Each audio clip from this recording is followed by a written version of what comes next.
And we're live. UFC Vegas 113 live discussion. It is the first week of February 3rd. I don't know how to really title these. I want to focus on the upcoming UFC events, but I also want to talk about any and all relevant news within the game as well. So obviously a bunch of stuff going down the last couple of days, not just the past UFC event, big win there for Alexander Volkanovski. We also got a decent look at the upcoming UFC London card. So there's a fair bit of matchups that were announced there, including the main event. We had pretty much the next number one contender for Alexander Volkanovski be put out there. Lerone Murphy, Movsar Evloev going to be squaring off at the ending of March or close to the end of March. They're going to be, likely next in line for Volkanovski. That gives Volkanovski a little bit of time to chill out, to sit on the sidelines. And I think, as long as the winner doesn't suffer any crazy injury, maybe Volkanovski ends up defending against them in, July, August, September, or something like that. So that's kind of the timeline of what Volkanovski's next fight will likely look like. We had some fun on the live stream this past weekend for the watch party. Appreciate everybody that stopped by for that. Made a lot of new friends, if that's what you want to call them. Chatted up a lot. Obviously, my big play on Rafael Fiziev did not come through. Had a mediocre start. I think only one judge ended up scoring that round for him. But then in round two, it seemed like he was still a little bit hesitant and gun-shy about the power that was coming back his way from Fiziev, and that ultimately cracked him and put him away about halfway through that second round. So, bit of a bummer there.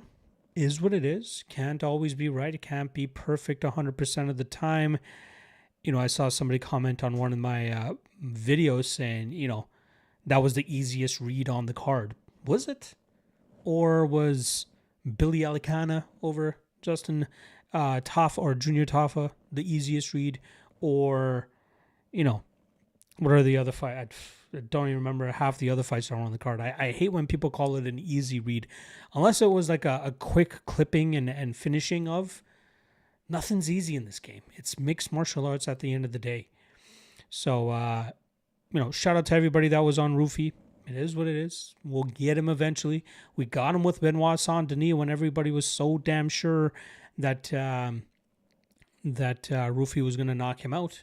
We got him there at solid plus money as well. And I thought we were going to be able to go 2-0 against Roofy with Fiziev, but that was not meant to be.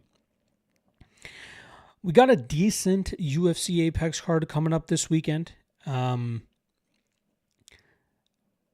Bautista, Vinicius Oliveira, very fun bantamweight matchup.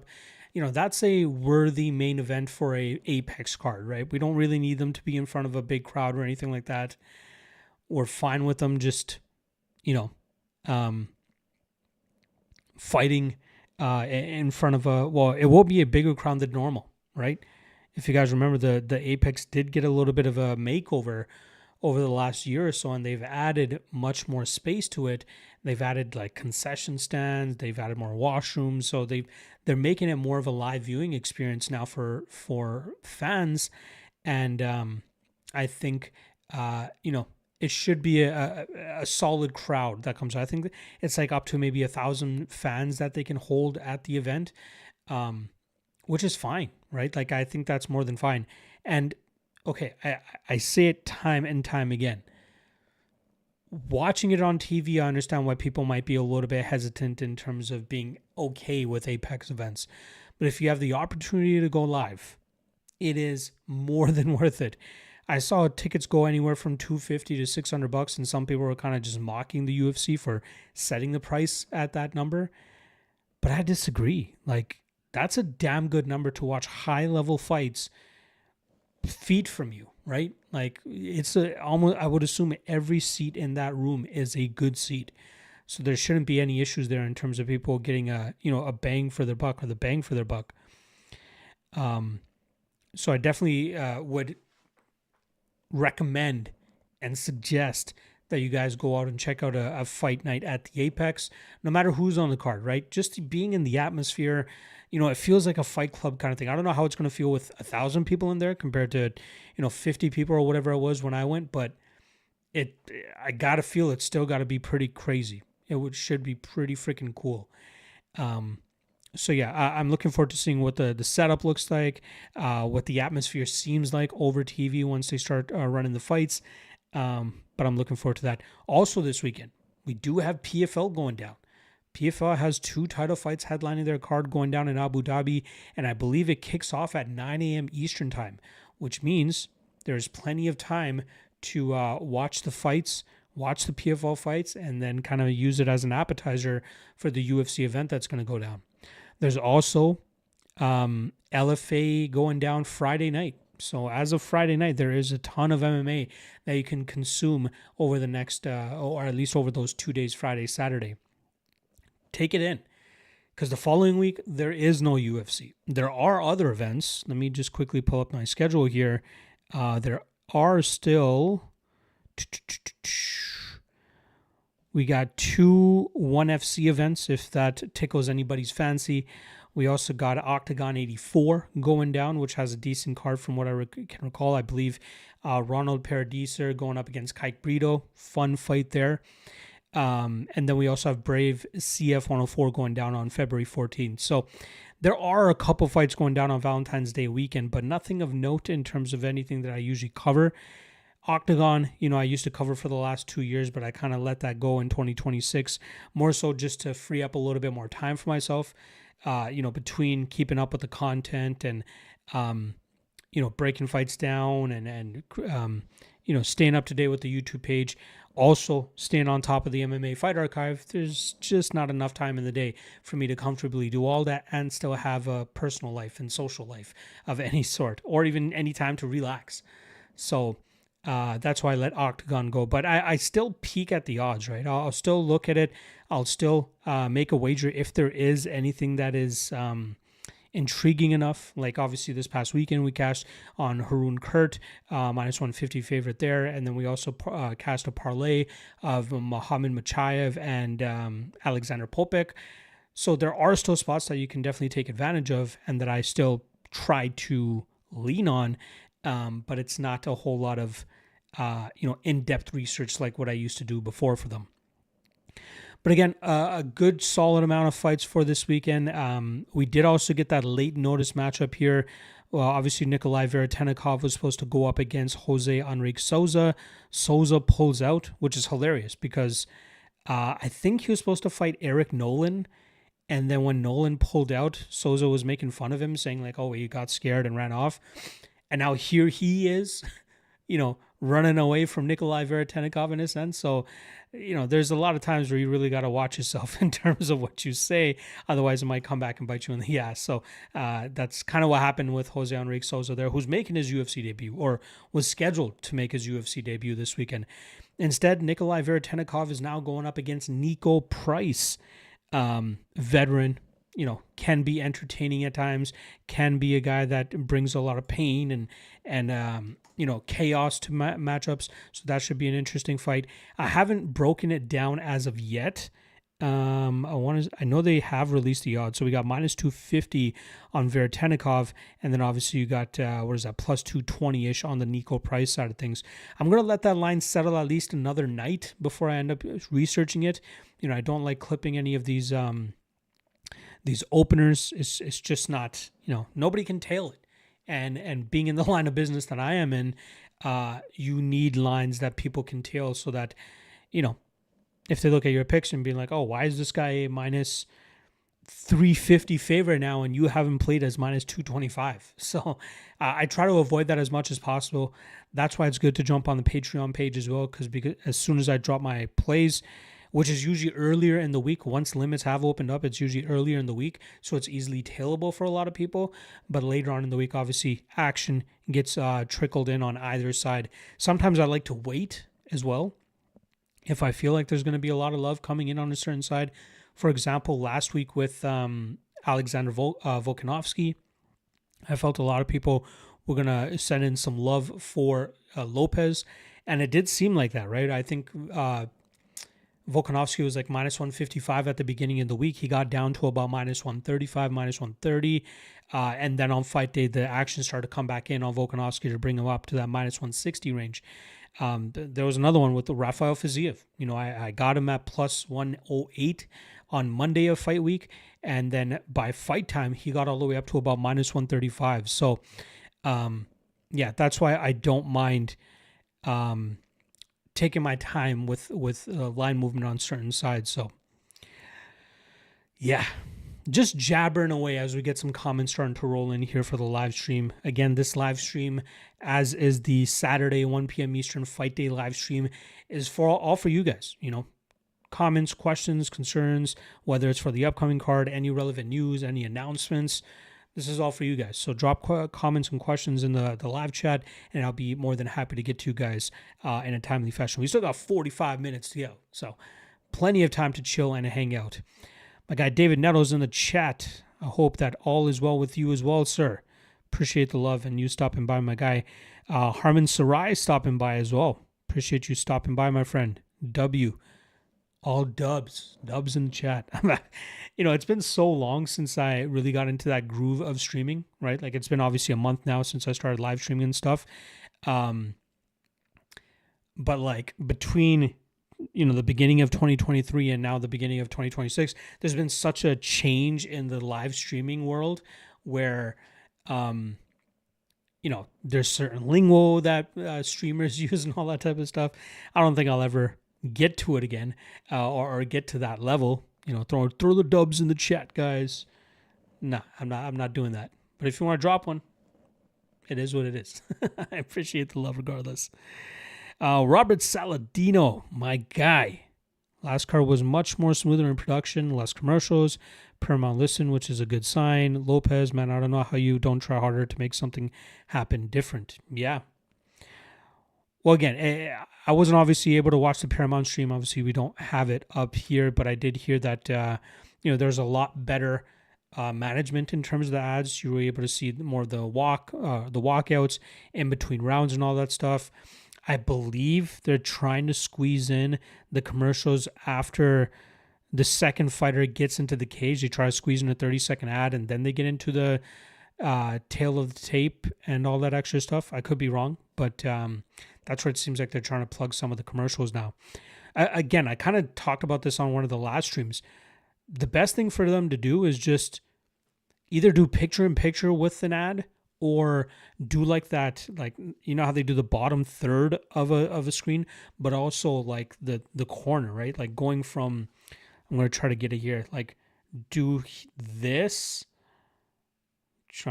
and then this. I can't do it properly here. But you guys know what I mean, where they have just kind of the banner going, you know, along the edges there. That's not a bad way for them to implement it without causing the viewers, you know, a disruption in terms of watching the fights. Yeah, Lopes, right? Loses worse than he did in the first fight. Didn't really give himself much of a fighting chance this time around. I'm not sure who... I'm not sure what his game plan was there. I know he wrestled a lot with like the Oklahoma college team or whatever it was, but it didn't seem like he was trying to implement that. You know, maybe he was looking to utilize it more defensively, but I don't really know. I was expecting to see more of an aggressive version of him, but he just kind of stood there and just let Volkanovski do whatever Volkanovski wanted to do. I don't even think Lopes hurt him once in that fight. Maybe once, if that. But I thought it was much more clear of a fight than the first one was. So, you know, you got to credit Volkanovski for his championship medal and just his ability to implement a game plan and stick to it.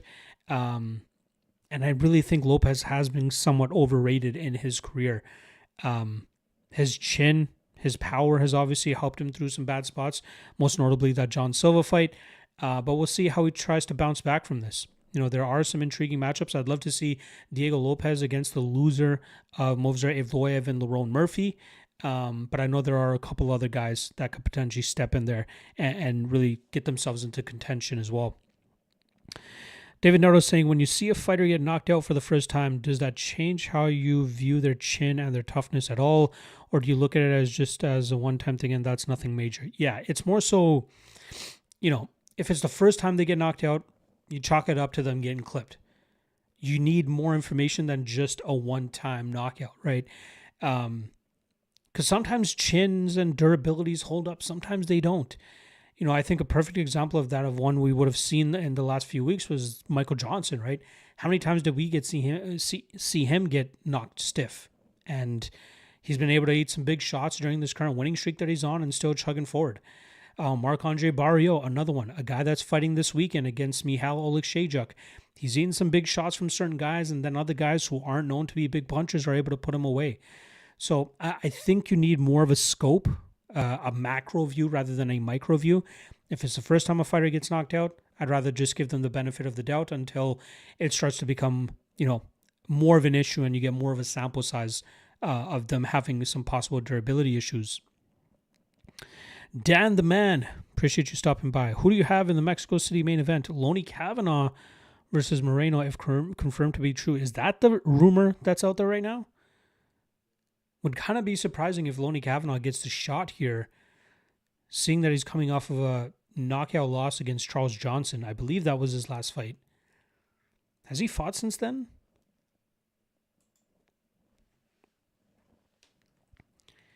I don't think Kavanaugh has fought since then. Yeah, he has. Oh, he's scheduled to fight Bruno Silva a week before. So he's already in training camp. It's not going to be too much of a short notice fight for him. If anything, he's going to just have to prepare for another, 2 rounds. But also taking into consideration the fights happening in Mexico City, where cardio could definitely be a bit of an issue. Without going too deep into researching it yet, obviously not confirm whether that's going to be the fight or not, I'd still lean Moreno. I think his durability is good enough. I think he'll be fine in terms of eating a big shot from Kavanaugh. I think cardio would be a bit of an issue for Kavanaugh. Tacking on an extra 2 rounds is going to be tough. And then facing a high-level guy like Brandon Moreno. I know Moreno probably is not in his prime or at his peak anymore, but I still think that it'll be a tough matchup for Kavanaugh if that truly does get put together here. But I like I'd probably take Moreno there. Kavanaugh's good, still young, needs a little bit more experience. I think we saw his cardio come into play last time around when he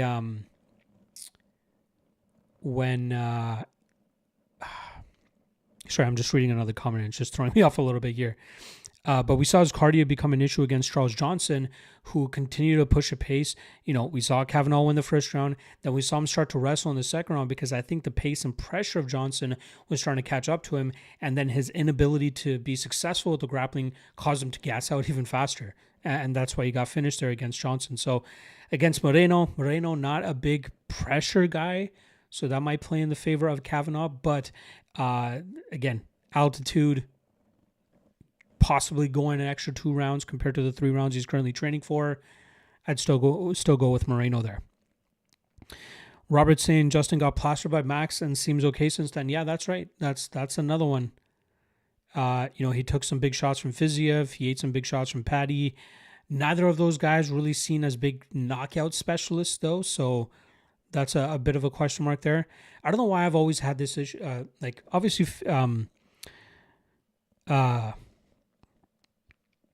Gaethje was known for his chin, right? He was known for his ability to take damage. But then there was that spurt where he did get knocked out a few times or get dropped badly in a few spots. And I think that was kind of lingering in my mind against Paddy. And I think that's another reason I probably didn't end up going with Gaethje there. But his chin, when it's on, he's one of the toughest guys to put away. But yeah, good point by Robert saying Justin got plastered by Max and still seems okay since then. The Chosen One, appreciate you stopping by, my friend, saying you think Bautista can get caught by something from Vinicius? It's possible. it is absolutely possible. With the way Vinicius throws, if a shot gets through, it could definitely cause some damage here against Bautista. But I believe in Bautista's veteran skill, his fight IQ, his ability to know where to stay safe. I think his counter-striking will help him a lot here against Vinicius. I think we've seen Vinicius get a little bit too aggressive, a little bit too reckless, and good fighters have been able to counter him and hurt him. Vinicius obviously is looking good in his last couple fights where he gets the win over Ricky Simone, who's not known to be much of a striker unless he can explode into a big shot and catch you like he did against Basharat. But his style of striking is not helpful against a guy like Vinicius, who will just show him no respect. Said Nurmagomedov, similar there. Not a big counter striker or anything like that. But Bautista, very slick, right? Very educated, very calm under pressure as well. And I think that's going to help him out here against Vinicius. So whether he chooses to try to wear Vinicius down with some grappling, or if he looks to try to just counter strike him, I think Bautista will definitely get the better of him.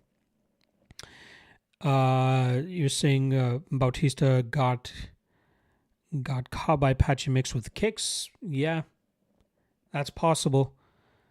But I could also see, Bautista not really giving much respect to Mix in terms of the striking game. So that's another thing to kind of consider there. Obviously, he's going to expect that from Vinicius. We know what Vinicius does, right? He doesn't hide it. It doesn't seem like Vinicius comes into any fights with really much of a game plan, but rather just looking to take guys' heads off.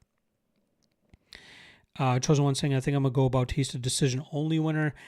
I think he could finish Vinicius as well, right? If you go back and watch a lot of Vinicius's fights, he does slow down. He does get a little bit too sloppy. That's how Ali Taleb was able to beat him. That's how Bernardo Sopai was almost able to finish him as well. Both guys were very gassed in those fights. I think Bautista has a better gas tank. I think he'll be able to nullify most of Vinicius's pressure with counter-striking and clinching, maybe even a couple takedowns as well. But I really think Vinicius has been, I think he's kind of been like a John Silva kind of fighter. Reckless, it's obviously very intimidating to go against him, but if you have a good enough counter-striking, if you have a good enough volume game, if you have a good amount of tools in your back pocket as well, I think it's going to be tough for guys like those to get to the next level, and I feel like Vinicius is one of those guys as well. Let's be serial. Appreciate you stopping by, my friend. Saying, better card, Mexico or England? Oof. Well, Mexico obviously took a bit of a hit with Brandon Moreno, right? Let's see. Let me pull these cards up. Let me get it on the screen here for you guys.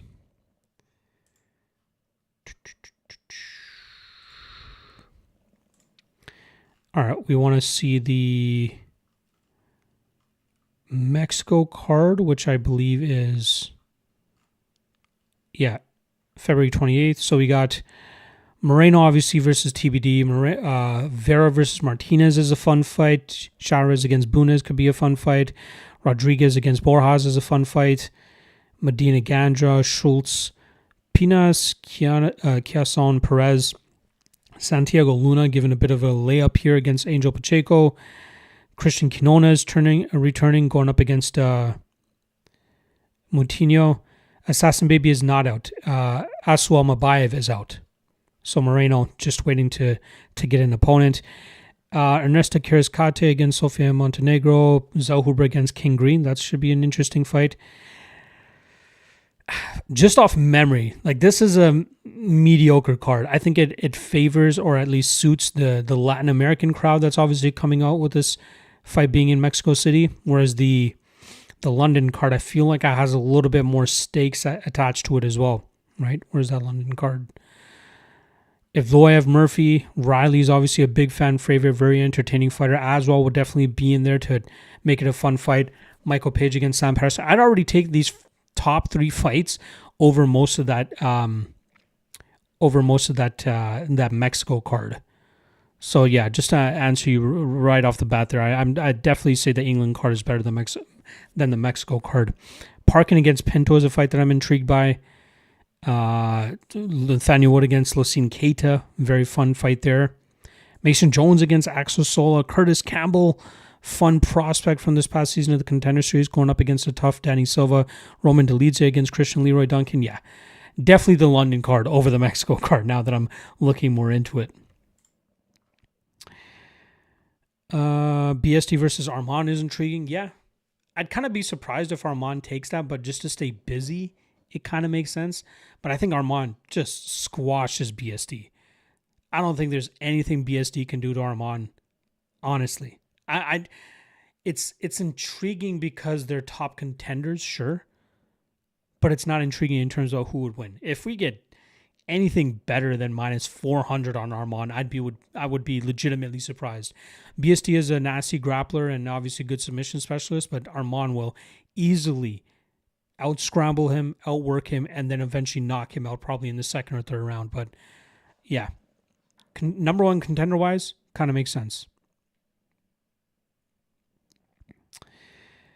Chosen One saying, which Bachelor brother has the better chance to win, you think?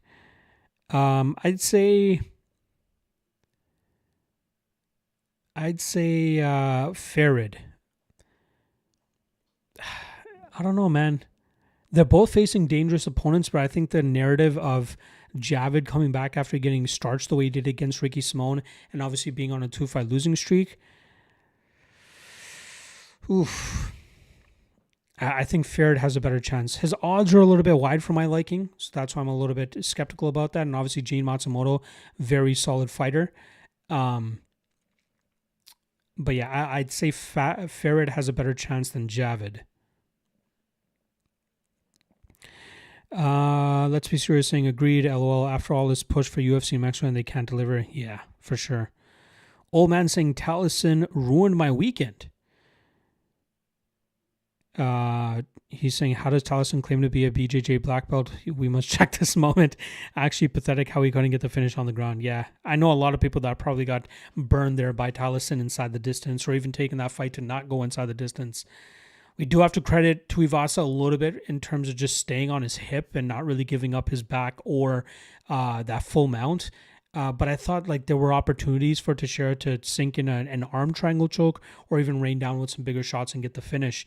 But man, he seemed gassed, a round and a half into that fight. So that obviously didn't help him. Being as big as he is, if he can't get that finish within the first 6 or 7 minutes, things could go downhill for him pretty quick.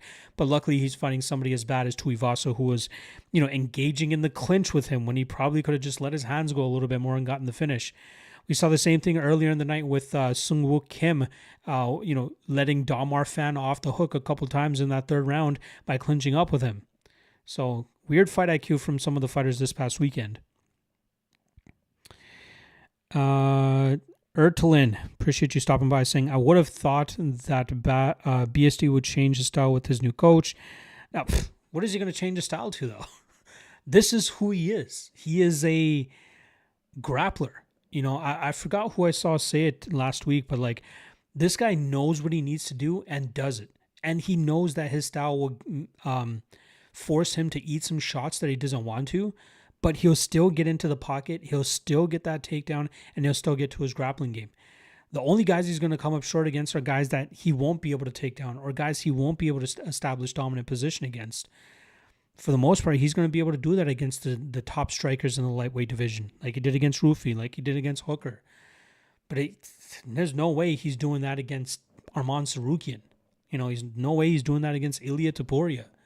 So, yeah, I don't know how much he can really change his game. We know his striking game is mainly kicks, right? He likes to kick a lot from the open stance. He utilizes that to open up a level change and try to get the fight to the ground. But yeah, it's just who he is. And credit to him for knowing what he's good at and just going after it. Let's be serious saying BSD could be a BMF. Yeah, he could. He could absolutely. I wouldn't mind seeing him against, Gaethje or, after Topuria nukes Gaethje. I wouldn't mind BSD versus Gaethje. That seems a little bit more competitive than BSD versus Arman Sarukian or something like that. Even BSD against Charles Oliveira. The fact that we haven't gotten that fight yet, I'd love to see that fight. I think Oliveira probably beats him, but could be a fun fight. Erdelin, appreciate you acknowledging the good point, my friend. Let's be serious saying I get Kyoji is good, but this is a massive flip from Tagir, plus 200 to a minus 350 favorite. Yeah, I think a lot of people were questioning, including myself, because I was, guilty of this as well, questioning Kyoji's ability to deal with the grappling of Ulanbekov. Because you saw, how Horiguchi kind of struggled with Patchy Mix, how he struggled with other guys that were able to out-grapple him. But it seemed the issue was more so that he was fighting at 135 pounds in the past. Now that he's able to fight, now that he's able to fight at 125 pounds, he's not fighting guys that are so much bigger than him. And his takedown defense is already good enough. It's only gotten better. Now fighting guys that are closer to his size, it's going to be harder for them to get down and get him down. And that Tagir Ulanbekov fight was the perfect example of that. I loved his calf kicks in that fight to really debilitate Tagir. Obviously, he's a much better striker here against Albazi. Albazi might be able to uncork a big shot and possibly get a finish. Albazi, obviously, a very good wrestler as well, but Horiguchi showed in his fight against Tagir that he should be able to hold up against other wrestlers. Old man saying Tagir had the wrestling advantage on paper, but Albazi is better nowhere. Well, I would argue that Albazi is maybe takedown for takedown a better wrestler than Horiguchi, but I just don't think that he'll be able to establish that style. That's kind of been Albazi's calling card throughout his career, is being that strong wrestler, that smothering pressure from top control. But he's been forced to try to improve the rest of his game with his striking because guys are starting to stop his takedowns. So his striking is kind of coming along, but I'd be surprised if he outstrikes Horiguchi. Horiguchi is going to be much faster. I think Horiguchi hits with a little bit more power. He has a wider arsenal of strikes that he can throw. So yeah, that I understand why Horiguchi is a minus 350 favorite. And credit to you, let's be serious, to acknowledge the plus 200 to minus 350 swing there for Horiguchi. I kind of question that as well a lot between fights. Normally we get, when you see a guy that's often at a certain price tag and then he's just completely flipped for a different one, you got to wonder, is there an overcorrection happening or something like that? Or is it warranted? If it's an overcorrection, that's where you end up getting, getting some good prices on certain fighters. So if you see a bit of an edge for Albazi, by all means, I'm never going to talk somebody out of an underdog, especially a bigger underdog, right? But I think he's really going to struggle here against Horiguchi. Ertelin saying, I think we shouldn't forget how compromised Tagir was from the weight cut. That's another thing to consider. I think even if he was fine, I think he'd have trouble holding Horiguchi down. Even Mix was kind of struggling to hold Horiguchi down, and he had a big size and just pure size advantage over Horiguchi fighting at 135 pounds. But I think at 125, Horiguchi is just at his best. He's 35, so father time is starting to creep up on him. But I think he could find his way to a UFC title shot in this final stint that he has with the UFC. Let's be serious, saying Kyoji feels like the better range striker. Oh, for sure. Oh yeah. I think Albazi needs more pocket exchanges to really be successful with his style here against a guy like Horiguchi. Yeah, but I really like Horiguchi here. I don't mind parlaying him somewhere. Old man 1760 saying, I think Vegas respecting Kyoji's performance and don't want to make the same mistake giving decent odds. Yeah, possible. Credit to anybody that took Horiguchi in the fight against Ulanbekov, right? I really thought Ulanbekov's wrestling would have done the job for him there, but that wasn't meant to be that night. Horiguchi just becoming much more well-rounded.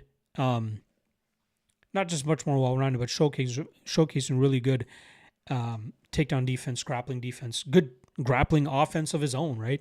He ended up in top position against Ulanbekov. And maybe a lot of that had to do with Ulanbekov not wanting to eat any more kicks because he seemed really deflated by those kicks that he was landing or eating from Horiguchi.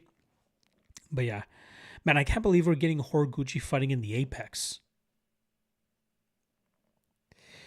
Old man 1760 saying I was on that decision 2 minutes away. Yeah, I can't believe he even finished him either. It really seemed like Ulanbekov wanted out of there midway through that fight. So, yeah, very unfortunate.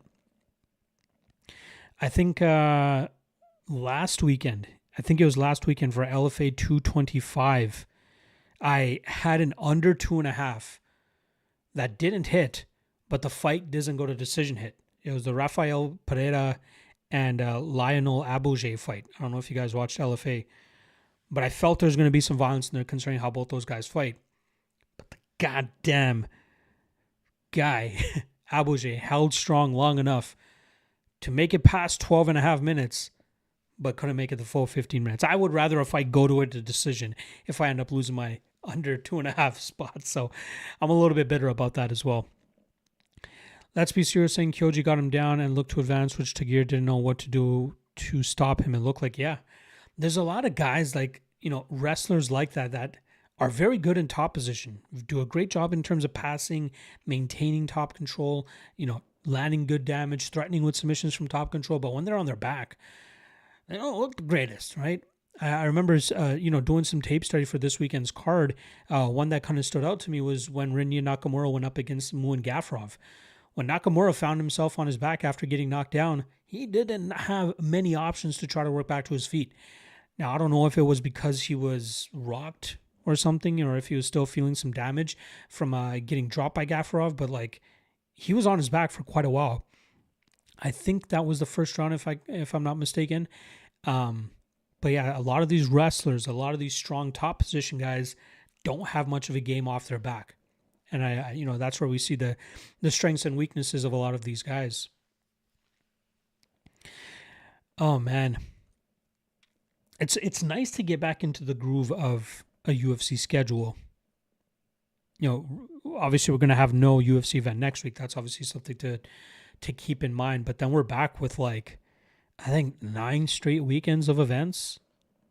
Let me see what we got here. UFC Houston, UFC Mexico, UFC 326, UFC Vegas 114, UFC London, UFC Seattle, UFC Vegas 115, UFC 327. So 8 straight events starting February 21st, which is UFC Houston, all the way till UFC 327 in April. Event after event after event. So spend Valentine's Day with your loved ones and then strap right back in for the next 8 straight weeks, folks. Old man saying, I see a lot of betting angles for the London card. Can't wait for that one. Yeah, I am looking forward to seeing what some of the odds are on that card. Here, let me pull up the card here for you guys again real quick. Evloev versus Murphy, very intrigued to see what the odds are there. I'm already leaning Evloev there. Riley versus Aswell, I'm assuming Riley's going to be big chalk. Aswell will be a gamer, but I think he's going to be behind it here against Riley. MVP against Sam Patterson. I feel like we could get some decent odds on Page, considering the run that Patterson is currently on, and I would probably back Page, even up to about minus 150. Iwo Baranevsky against Austin Lane. Austin Lane dropping to 205 pounds, so it'll be interesting to see what he looks like there. I'm assuming we're going to get heavy chalk odds on Baranewski there. Baranevsky, I believe is how you pronounce it. Roman Dolidze against Christian Leroy Duncan. I'd love to see the odds on Duncan. I feel like he might be a little bit of a favorite, but I would definitely play him. Curtis Campbell against Danny Silva. I feel like we're going to get some chalk odds on Campbell. Mason Jones against Axel Sola. That could be a very closely lined fight. Nathaniel Wood against Losin Keita. I'd take Keita, maybe even add some chalk as well. Sutherland versus Pericic. I'm assuming Pericic could be chalk here against Sutherland because of how their last fights went, but I feel like Sutherland could actually be a sneaky underdog there. He's not as bad as the Walter Walker fight makes him look, and I don't think Brando Pericic is as good as his last fight made him look. Contra de Vicious should be a big chalk against Tricali. Park and Pinto might be closer to a pick, or maybe a little bit of love on Pinto. but I would consider Parkin. I think Parkin is, always underrated. Mullins versus Carolina. Interested to see the odds there, but I hate Carolina. I'm not a fan of hers at all. I don't think she's all that skilled, but after the complete asinine performance that Melissa Mullins had in her last fight against a fighter she already dominated in, Daria Zalesniakova, not even shooting a single freaking takedown from what I remember, there's no way you can ever trust Mullins again. So I'll be interested to see what Carolina is there. Shamrock against Abdul Karim Al-Sawadi. I know a lot of people love them some Shamrock. I've never really understood the love on him completely. Very good jiu-jitsu, but Al-Sawadi is a BJJ black belt as well. So I'd kind of be surprised if Rock is able to dominate him there. I think Al-Sawadi could be stronger. I think Al-Sawadi could be a slightly better striker. I'm assuming Al-Sawadi is going to be the dog, so I can't wait to tape that one. But early prediction, I kind of lean with Al-Sawadi there. And then Chanel Dyer versus Ravina Oliveira. Dyer obviously had that crazy war against Carol Foho on the Contender Series. Both ladies getting signed, even though Dyer ended up coming up on the short end of the stick that night. But I think that she should be able to outstrike Ravina Oliveira, who I have no idea how she made it to the UFC in the first place. But yeah, I guess you're right. There are some interesting betting angles for that card. Ertlin saying, I'm watching from Europe and I had to get used to sleeping early on the Saturdays. I got it. And I'm assuming that's going to be prime time for you guys as well. So I'm sure you'll be happy to watch those fights at prime time for you guys. Old man saying Lane is a victim, so is Tricoli. Yeah, kind of weird that Tricoli's still in the UFC. I was very surprised. Ertlin saying it's 2:43 for me, so I'll get going and wasn't aware that you're streaming, so I'll tune in more often. Appreciate you. Again, Tuesdays, 8 p.m. Eastern Standard Time here in North America, and then Saturdays, 1 p.m. Eastern, about 3 to 4 hours before the cards start. I usually go live for an hour as well, so I hope to see you in future streams, my friend. Appreciate you stopping by. I'm still kicking it for another 15 or so minutes, guys, so please drop some more comments and questions if you guys have anything. More than happy to chop it up with you guys. It's crazy how quickly the time does go by once we start getting rolling, right? Well, the first 5 to 8 minutes is just me kind of jibber-jabbering, trying to eat up some time, trying to get you guys in here and drop some comments. So for future reference, if you do come in here nice and early next time around for any of these streams, start dropping comments and questions right away. And then as I start getting into the groove of things, I'll obviously start replying to those comments and such. But I do appreciate a lot of the familiar names that we continue to see in here. You guys are absolutely badass and amazing. So I really appreciate you guys, always showing love, always showing out and staying active in the comment section. It means a lot. Old man saying, what do you think about Jacoby? Thinking of placing a big bet on that KO. I like him. I like him a fair bit in this fight. The only issue that I have, and you'll obviously hear me have said that, or heard me say this on the full card breakdown if you watch that. The one issue that I have was his decision to fly to Australia and corner Cody Brundage this past weekend, a week before his own fight. He does cut weight. I don't think he cuts a whole lot of it, so I don't think he has to cut a lot of weight to 205.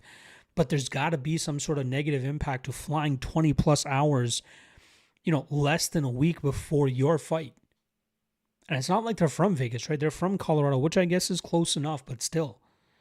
If he was flying to New York or something like that to corner Brundage, I'd be a little bit more forgiving. But to fly all the way to Australia and then fly all the way back, who knows what that could do to a fighter physically speaking, right? So that's kind of the holdup that I have there with Jacoby. I still think he wins. I still think he dominates Julius Walker. His grappling defense is really good. His striking is obviously a huge upgrade here and a huge advantage over Julius Walker, who's more of a grappler. And then, just better strength of schedule. Walker just looks a little bit lost on the feet. Walker could clip him and possibly put him away too, but I think it's more likely that Jacoby is the one that ends up getting the knockout win here. Yeah, I think you're right that he was supposed to fight Crude on that card. But I think that fight got canceled way before he was even in Australia to begin with. So I don't think that, that comes into play too much here. Let me just double check. I think you are right that he was supposed to fight Crute. Yeah, he was supposed to fight Crute on that card. But again, that got canceled, a little while ago. So it's not like he was already in Australia because of that.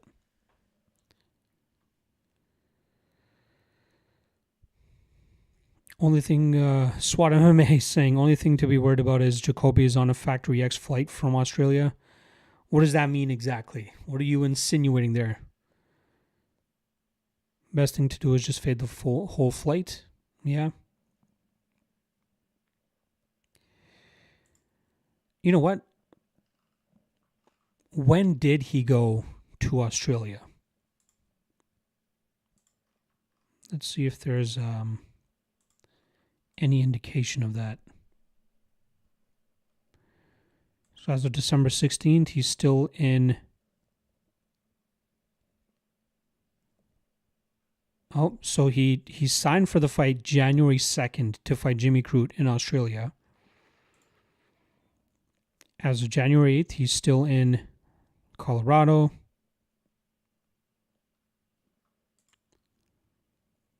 January 12th, he's still in he's in Vegas now.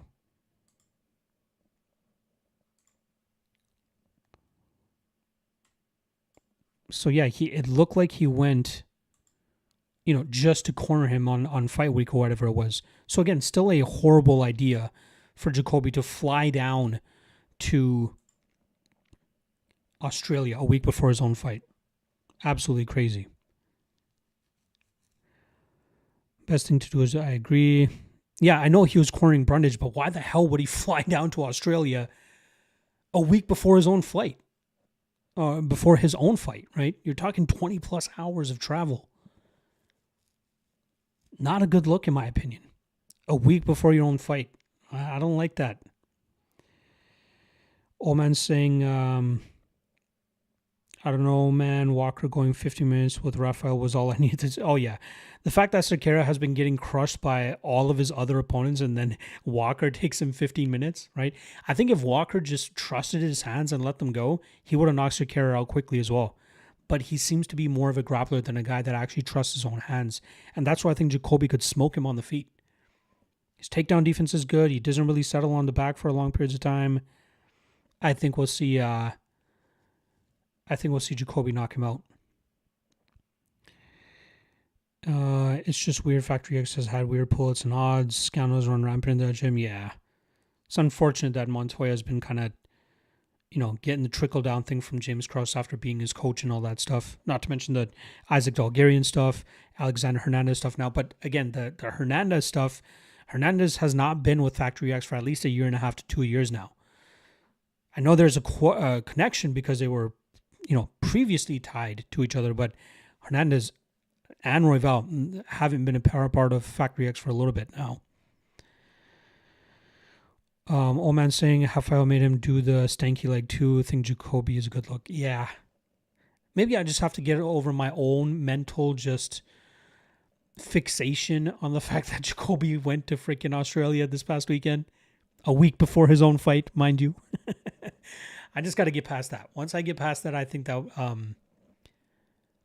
he could do a good enough job. I'm assuming his knockout prop is the most favored method of victory, right? I'm assuming that's probably going to be plus 140, plus 150.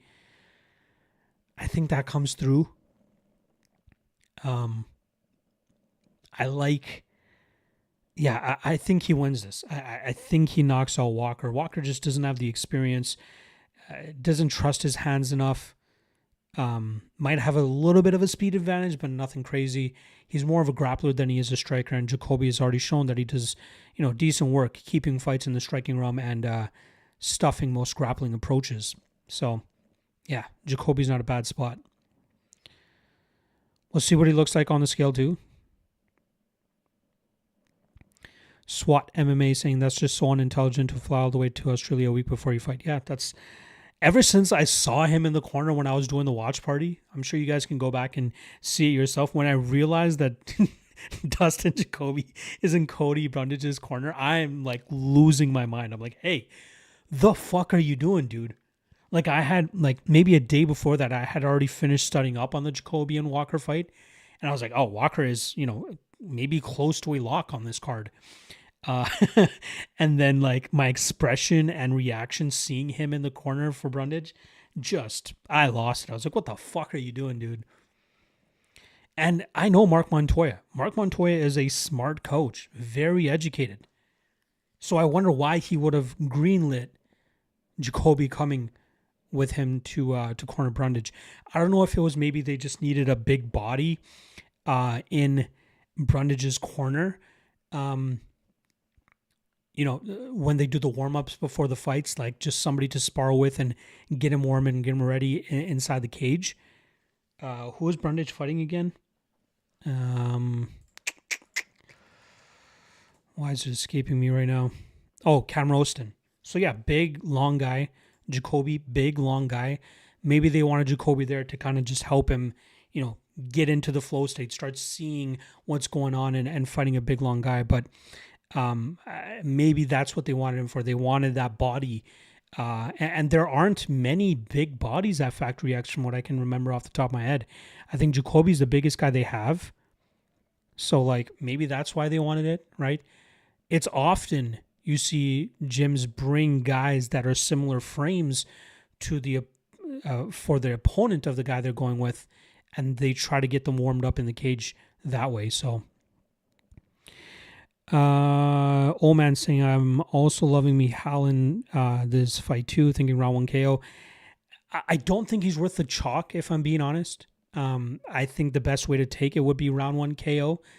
I think if Barrio can really implement his style of just cage clinch, dirty boxing, high pressure, high pace, he could cause Oleg Shajak some problems here.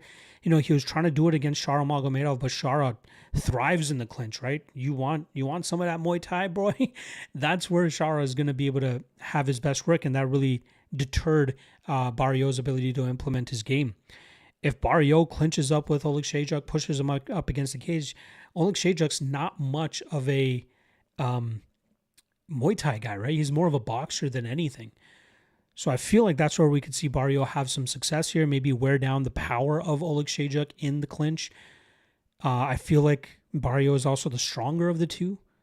So I feel like there's a decent shot that Barrio could potentially pull off an upset. My official prediction is Mihal round 1 KO because, again, that Barrio chin is just a little bit of an anomaly. Or not an anomaly, it's a liability more than anything. But if it does show up, right, this could be a long night for Oleg Shajak. So that's kind of my concern there for Lord Mihal. Oh man, saying I was scared the way Roston was backing up. One day that high chin will get him caught. Oh, for sure. For sure. And if I'm not mistaken, he is grappler first, striker second. You watch most of his regional fights, this guy's more of a grappler, wants to get guys to the ground, utilize his long limbs to try to strangle them. But, given the types of matchups he's been getting, he's fine with trying to just keep these guys at bay, keep them at distance, and just outstrike them. So he's coming together well. He's climbing my mental rankings of like a fun guy to cheer for. Right?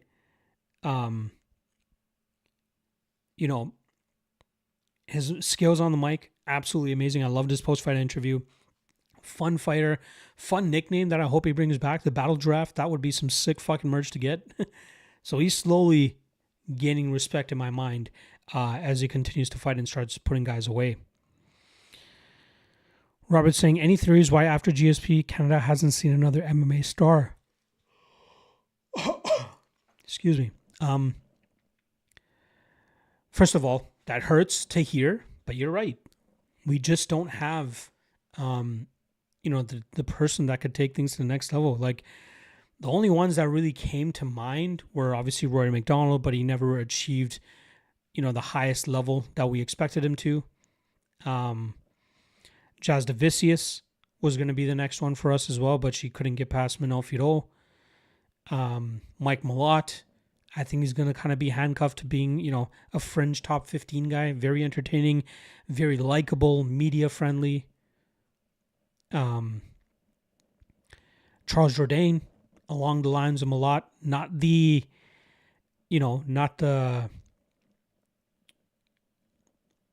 high level championship guy that you would hope for him to be, but he's a fan favorite. He's funny. He seems like a guy that's going to be able to hold on to a UFC roster spot until he decides to hang up the gloves. I'm interested to see what his brother could do, Louis Jourdain. I will say this. I don't know if you guys have heard this story, but whenever Charles fights, I always bring the story up, and obviously I'll be able to talk about it whenever Louis Jourdain makes his UFC debut. But I actually got to corner against Louis Jourdain back in the amateur days, out in a native resort in Montreal, just outside of Montreal. We had a guy at our gym when I used to work at an MMA gym, Hashmat Sarwari, who was very talented, very skilled kid. Didn't really translate over to the pro MMA game, but as an amateur, very good. And we put him up against Louis Jourdain, and it was a crazy fight. I was in the corner of Hashmat with our coaches and another one of our fighters, and it was such a fun fight. Like, it took place, I don't know if you guys have this down in the States, but they have like a Knights of Columbus kind of thing where it kind of looks like a church get-together place. So like the cage was on, I believe it was on a stage. No, it wasn't on the stage. It was in the middle of it, and then we just had like seats and stuff around it. The warm-up spot was in a kitchen. It was just like 4 mats put together. You're warming up in the kitchen. But yeah, that fight was crazy. Back and forth. Both guys having big success. I remember after the fight, our guy like threw up so much just because of the anxiety and the adrenaline and the come down from all of it. Like, it was such a crazy fight. That fight ended up going to a draw. But that night I saw how good Louis and his brother, I believe Charles fought that night too. But that was the first time I heard about the Jourdain brothers, and that was fun. That was back in like 2012, no, maybe 2013, 2014. So we're talking, 13, 14 years ago. That shit was fire. I love thinking back to that time of cornering fighters and stuff. That was really fun. But yeah, in terms of another Canadian star, I don't think we have many that are really coming up. My guy, man, saying Jillian is the future champ. I don't know. She's a fun fighter, always looking for the finish. I love that about her. But yeah, I just don't see her getting into that title contention.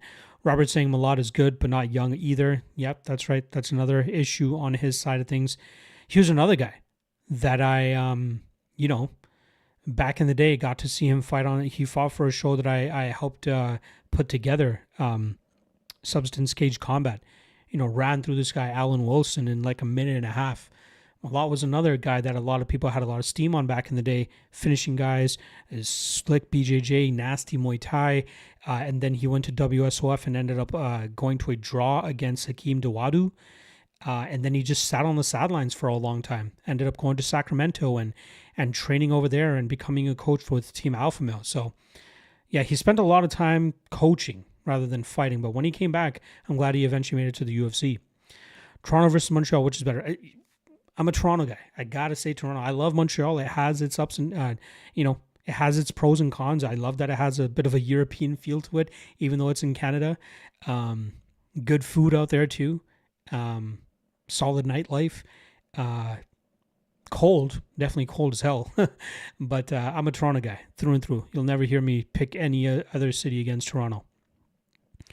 All right, that is going to be a wrap on the stream, guys. I really appreciate you guys stopping by, as always. Love the close-knit group of guys that we normally get. We always have a few new faces trickle in as well.